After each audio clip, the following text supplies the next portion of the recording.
Первая дисциплина – это каникросс. Человек бежит со специальным снаряжением с собакой на время. Второй вид – это байкджоринг. Это велосипед с собакой, с одной собакой или с двумя собаками. Да?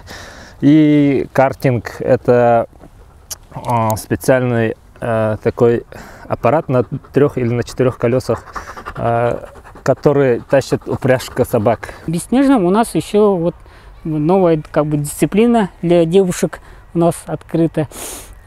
Каблук-кросс.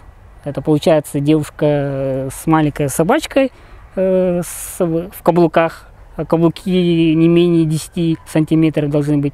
И девушка с мини-собакой бегает. Ну, там дистанция, там у нас 100 метров, 100 или 200 метров. В основном во всех вот наших соревнованиях я вот смотрю, пород побольше становится. И люди тоже разные, и породы разные.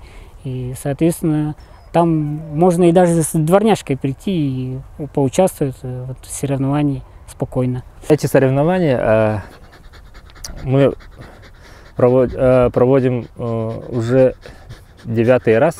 Были зимние соревнования, Хотуго Аян называется, да? Последние зимние. Они весной проводились. Там участвовало более 60 человек, из них 18 детей.